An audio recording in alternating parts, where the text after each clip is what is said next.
Hello बच्चों, कैसे आप सब लोग। मेरा नाम है सीए संदीप हुडा और मैं आपके साथ डिस्कस करने वाला हूँ सीए इंटरमीडिएट का न्यू सिलेबस 2024 एग्जाम के लिए। जो बच्चे नवंबर 24 या आप कह सकते हैं मई 25 एग्जाम में अपेयर होने जा रहे हैं, उनके लिए कंप्लीट सिलेबस क्या होने वाला है, सब्जेक्ट वाइज डिटेल डिस्कस करेंगे। ग्रुप 1 ग्रुप 2 सेक्शन वाइज किस किस तरीके से सेक्शन मार्क्स की वेटेज इंस्टीट्यूट ने एलोकेट करी है सभी यूनिट्स के लिए। तो सबसे पहले जो बच्चे हमारे चैनल में नए हैं, चैनल को सब्सक्राइब करना और बेल आइकन दबाना मत भूलिएगा और वीडियो को लाइक जरूर करिएगा। और जो बच्चे सी इंटरमीडिएट की क्लासेस बाय करना चाहते हैं, बहुत ही अफोर्डेबल प्राइसेस पे high quality video lecture available है। 12,000 रुपीज़ में सिंगल ग्रुप आपको लेटेस्ट रिकॉर्डिंग के साथ न्यू सिलेबस का कंप्लीट ग्रुप आपको अवेलेबल होगा 12,000 रुपीज़ में। और आपको 6 और 12 मंथ्स की वैलिडिटी की वेरिएंट्स में, प्लस आपको अनलिमिटेड व्यूज मिलेंगे। कोई 1, सवा, 1.5, 2 का कोई चक्कर नहीं, सीधे ही आपको अनलिमिटेड व्यूज मिलेंगे। और डाउट सेशंस भी लिए जाएंगे आपके साथ में। अगर आपको हार्ड कॉपी बुक्स लेने हैं उसके लिए आपको एक्स्ट्रा मनी पे करना पड़ेगा बस। ठीक है जी।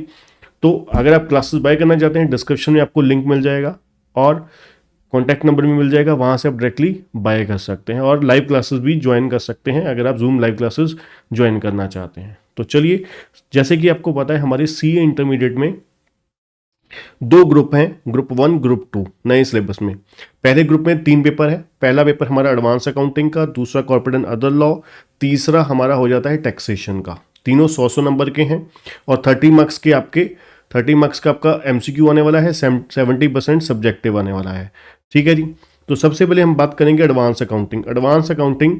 जैसे अगर हम पुरानी बात करें, पहला जो अकाउंट्स और एडवांस अकाउंट होता था उन दोनों को मर्ज कर दिया गया है। थोड़े से चैप्टर डिलीट किए गए हैं, थोड़े से एड ऑन एएस किए गए हैं। ठीक है, मतलब सारे एएस एक ही जगह पर आ गए हुए हैं। तो कुल मिला के अगर हम बात करें 55 to 65%, मतलब आप एवरेज लगा लीजिए 60%। 60 मार्क्स का पेपर जो है वो अकाउंटिंग स्टैंडर्ड में आने वाला है। अकाउंटिंग स्टैंडर्ड सारे एएस 1, 2 से लेकर 29 तक सभी एएस आपके आने वाले हैं अकाउंटिंग स्टैंडर्ड। इसमें से अगर आप कहो कि लॉन्ग एएस जो हैं वो कौन कौन से हैं, एएस 2 आपका मीडियम है, आप कह सकते हो इसमें एग्जाम इंपॉर्टेंट है, एग्जाम ओरिएंटेड। उसके बाद अगर हम बात करें लॉन्ग की, पहले सिर्फ मैं बात कर लेता हूँ। एएस 7 है, ये आपका प्रैक्टिकल ओरिएंटेड और एग्जाम ओरिएंटेड भी पूरा है। और एएस 9 भी आएगा क्योंकि इसमें चेंजेस हैं, अमेंडमेंट्स हैं काफ़ी, तो एएस 9 भी इंपॉर्टेंट बन जाता है अब नए सिस्टम में। अगर हम बात करें एएस 10, ये भी लॉन्ग एएस है, पीपीई। ठीक है। उसके बाद हम बात करें AS 15, AS 16, 15 employee benefit, 16 borrowing cost. उसके बाद एएस 19, 20 ये बहुत इंपॉर्टेंट हैं। और 22 हमारा deferred tax accounting for taxes on income, ये बहुत इंपॉर्टेंट है। उसके बाद अगर हम बात करें as 26 intangible, as 28 impairment, as 29 provision and contingency वाला। तो ये सारे लॉन्ग एएस हैं, ये समझ के चलिए इनमें से एग्जाम में जरूर देखने को कुछ ना कुछ मिलता है। प्रैक्टिकल ले लीजिए चाहे थ्योरेटिकल ले लीजिए, प्रैक्टिकल ही आता है वैसे, प्रैक्टिकल ओरिएंटेड सारे एएस हैं ये लॉन्ग। अब मान के चलिए 55 से 60% आपको एग्जाम, 60% मान के चलिए इसमें से आपको देखने को मिलने वाला है। 40 नंबर की अकाउंटिंग है। अकाउंटिंग में आपको दिखाई तो चैप्टर कम देंगे, ठीक है जी, सिर्फ इतने से दिखाई दे रहे हैं। क्या दिखाई दे रहा है? पहला चैप्टर ये फाइनेंशियल स्टेटमेंट के ऊपर है। ठीक है जी। फाइनेंशियल स्टेटमेंट में क्या, कंपनीज का फॉर्मेट होता है फाइनेंशियल स्टेटमेंट का, प्रॉफिट एंड लॉस स्टेटमेंट और बैलेंस शीट पहले नंबर पे हो गया। उसके बाद दूसरे नंबर पे कैश फ्लो है। ठीक है, कैश फ्लो हो गया। तीसरे नंबर पे बायबैक हो गया, बायबैक ऑफ शेयर्स। चौथे नंबर पे इंटरनल रिकंस्ट्रक्शन हो गया। अब इंटरनल रिकंस्ट्रक्शन के साथ अमलगामेशन भी है। अमलगामेशन कहाँ है? एएस 14 दिया हुआ है, उसी के अंदर ही सारी अमलगामेशन की पूरे का पूरा चैप्टर दे रखा है। तो अमलगामेशन भी है आपका, इंटरनल रिकंस्ट्रक्शन भी है और कंसोलिडेशन आपको यहाँ पे नहीं दिखाई दे रहा होगा। तो कंसोलिडेशन के जो एएस हैं 3, उसी में ही आप कंसोलिडेशन दिया हुआ है। ठीक है, जैसे कि आप मान लीजिए इन्वेस्टमेंट अकाउंटिंग में आपको नहीं दिखाई दे रहा होगा यहाँ पर। एएस हमारा 13 अकाउंटिंग फॉर इन्वेस्टमेंट है। एएस 13 में ही इन्वेस्टमेंट के प्रैक्टिकल सम जो अलग से पहले पेपर 1 में अकाउंटिंग में हुआ करते थे इन्वेस्टमेंट के, वो भी अलग से दे रखे हैं। इन्वेस्टमेंट भी मतलब सिलेबस में है।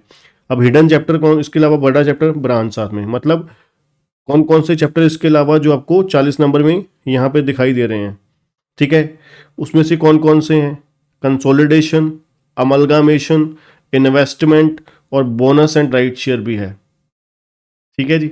तो ये चैप्टर हैं जो आपको यहाँ पर नहीं दिखाई दे रहे, बट आप डिटेल में बुक देखोगे तो वहाँ पर आपको दिखाई दे जाएंगे। इन्वेस्टमेंट, कंसोलिडेशन, अमलगामेशन, ठीक है जी, और इन्वेस्टमेंट। तो ये हमारा अकाउंटिंग का हो गया 100 मार्क्स का। उसके बाद बात करें paper 2, corporate and other laws. अब इसमें कॉर्पोरेट लॉस, अब इसमें कैसे है, कंपनी लॉ आपका 20 से 30 नंबर का है, ठीक है, 70 मार्क्स का, सॉरी पार्ट ए है कॉर्पोरेट लॉ 70 मार्क्स का। अब इसमें क्या है, कंपनीज एक्ट आ गया पहले तो, ठीक है, उसके बाद ये कंपनी लॉ वाले में ये सेक्शन आ गए, प्रिलिमिनरी आ गए, incorporation, prospectus, share capital, acceptance of deposits, registration of charges, management administration. Next 8, 9, 10, 11 में आपका 30 से 35% आ जाएगा, किसका, 70 का। उसके बाद LLP आपका 15 से 20% है, मतलब मान के चलिए 10 से, ये हो गया 70 का आपका, है ना, 15%, 10 से 15 नंबर का लगा लीजिए, ठीक है। उसके बाद अदर लॉ 30 मार्क्स, इसमें गिनती के कुल मिला के 3 ही चैप्टर हैं 30 नंबर में। तो 30 नंबर आप कह सकते हो तीनों इक्वली डिवाइडेड हैं 10-10 नंबर के। GCA आ गया, जनरल क्लॉसेज एक्ट आ गया, इंटरप्रिटेशन ऑफ स्टैट्यूट आ गया, फेमा आ गया। तीनों बहुत ही मज़ेदार, बहुत ही इंटरेस्टिंग, बहुत ही इंपॉर्टेंट चैप्टर हैं, ठीक है जी। उसके बाद आ जाता है हमारा income tax. Income tax 50 number का, GST भी 50 नंबर का। इनकम टैक्स सीधे सीधे वही सिलेबस वही एक्चुअली में, ठीक है, बेसिक्स, रेट्स ऑफ टैक्सेस, है ना, आपका एग्रीकल्चर इनकम आ जाता है। उसके बाद 5 हेड्स आ गए, देन डिडक्शन, फिर आपका clubbing, set of and carry forward, TDS, return of income, that's it. ये सारा सिलेबस आपका सिंपली 50 नंबर में आ जाता है। उसके बाद GST भी 50 मार्क्स का हो गया। इसमें भी वही पैटर्न मैंने आपको बता ही दिया, सभी एग्जाम में एक ही जैसा है। और GST में आपका क्या है, इंट्रोडक्शन आ जाएगा, लेवी एंड कलेक्शन आ जाएगा, ठीक है, बेसिक कॉन्सेप्ट्स आ जाएंगे, time of supply, place of supply, value of supply, ITC, ये बहुत इंपॉर्टेंट चैप्टर है। उसके बाद computation of GST liability, registration, invoices, accounts and record, payment of tax and penalty, return, sorry, ठीक है, ये आपका GST का हो गया। कुल मिला के ये पेपर 3 हो गए आपके, 1, 2, 3 ग्रुप 1 के। अब इसमें आपको पता ही है, आपका वही 40% मिनिमम चाहिए, एग्रीगेट आपको 50% चाहिए, ठीक है। उसके अगर हम बात करें कॉस्ट एंड मैनेजमेंट अकाउंटिंग, ये पेपर 4 हो गया ग्रुप 2। मतलब ग्रुप 2 में 3 पेपर हैं। पहला आपका ये हो गया CMA cost and management accounting, paper 5 हो गया ऑडिटिंग एंड एथिक्स, और 6वां हो गया FM एंड SM। अब कोस्टिंग में क्या क्या है, कॉस्ट अकाउंटिंग में इंट्रोडक्शन टू कॉस्ट अकाउंटिंग, ठीक है। उसके बाद आपका हो जाएगा element of cost and cost sheets, ये कॉस्ट शीट आ गया आपका। उसके बाद ascertainment of cost and cost accounting system, इसमें मटेरियल कंट्रोल आ गया, लेबर आ गया, ओवरहेड्स आ गया आपका, ठीक है जी, ये आ गया आपके चैप्टर। उसके बाद आ जाएगा ABC आ गया जी आपका, एक्टिविटी बेस्ड कॉस्टिंग। देन आपका integral and non integral accounting system, ठीक है। फिर उसके बाद 20 से 25%, मतलब 20 से 25 नंबर का method of costing. Method of costing में क्या क्या आ गया, job, batch, unit costing, process costing और service costing. Contract costing syllabus से डिलीट कर दिया गया है, ठीक है जी, इकलौता चैप्टर, ठीक है। वो आपका देखा जाए तो AS 7 में कवर हो रहा है, तो वहाँ पर आ जाएगा।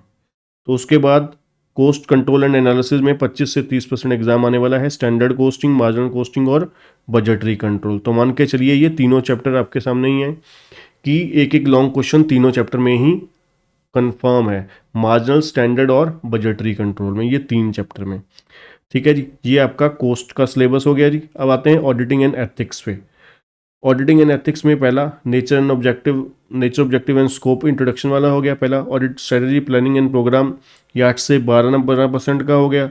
Risk assessment and internal control, ठीक है जी। उसके बाद आपका हो जाता है ऑडिट एविडेंस, 12 से 18%, ठीक है। इसमें साथ साथ ऐसे भी बता रखे हैं। और ऑडिट डॉक्यूमेंटेशन हो गया, ऑडिट ऑफ फाइनेंशियल स्टेटमेंट हो गया, ठीक है जी। उसके बाद कंप्लीशन एंड रिव्यू सिस्टम हो गया आपका, ये वाला ऑडिट रिपोर्ट आ गया, ये बहुत इंपॉर्टेंट ऐसे के साथ है, ठीक है। उसके बाद डिफरेंट टाइप्स ऑफ ऑडिट जो होते हैं, है ना, डिफरेंट एंटिटीज़ के, बैंक ऑडिट हो गया।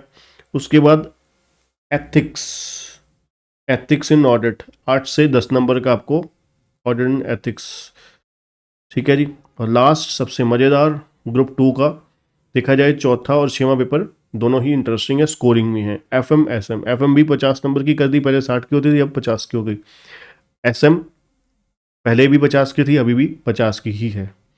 एफएम में क्या क्या है जी, वही इंट्रोडक्शन टू एफएम, फिर आपका रेशियो एनालिसिस आ जाएगा, ठीक है, फिर आपका थ्योरी चैप्टर आ गया, सोर्स ऑफ फाइनेंस आ गया, then cost of capital, capital structure, leverages ये तीनों काफ़ी इंपॉर्टेंट है। देन आपका कैपिटल बजटिंग और डिविडेंड पॉलिसी आ गया, ठीक है। अब आपका जो रिस्क एनालिसिस वाला कॉन्सेप्ट था ओल्ड सिलेबस में वो हटा दिया गया है, रिस्क एनालिसिस हुआ करता था पुराने सिलेबस में, वो डिलीट कर दिया गया है, ठीक है। उसके बाद डिविडेंड पॉलिसी आ गया, डिविडेंड पॉलिसी के बाद वर्किंग कैपिटल, वर्किंग कैपिटल में आपका वर्किंग कैपिटल फाइनेंस, आपका inventory management, receivable management, payable management, cash management, ये 5 सब चैप्टर आ जाते हैं इसमें, ठीक है जी। ये आपका एफएम हो गया 50 मार्क्स का, एसएम भी 50 मार्क्स का, ये इक्वली डिवाइडेड है। पहले इंट्रोडक्शन टू एसएम हो गया, उसके बाद एनालिसिस हो गया एक्सटर्नल इन्वायरमेंट के ऊपर, फिर इंटरनल इन्वायरमेंट के ऊपर हो गया, ठीक है, फिर स्ट्रेटेजिक चॉइसेस हो गई, ये बहुत इंपॉर्टेंट और मज़ेदार चैप्टर है एक्चुअली में। उसके बाद आपका आ गया last strategic implementation and evaluation, ठीक है जी। ये आपके सामने ही है, इक्वली 15 से 25% है, तो मान के चलिए सभी 50 नंबर के हैं, तो 10 नंबर की on an average her chapter की लगा के चलिए, पाँचों चैप्टर की इक्वली डिवाइडेड है, ठीक। तो ये है हमारा सी ए इंटरमीडिएट का कंप्लीट सिलेबस जो आपको 24 में एप्लीकेबल होने वाला है, ठीक है बच्चों। तो आज के लिए इतना ही, इसके अलावा कोई आपकी क्वेरी है तो कमेंट बॉक्स में आके रेज कर सकते हैं, और क्लासेस बाय करने के लिए आप डिस्क्रिप्शन में आपको लिंक दिया हुआ है, वहाँ से डायरेक्टली क्लिक करके बाय कर सकते हैं, ठीक है बच्चों। तो आज के लिए इतना ही, थैंक यू, गुड बाय।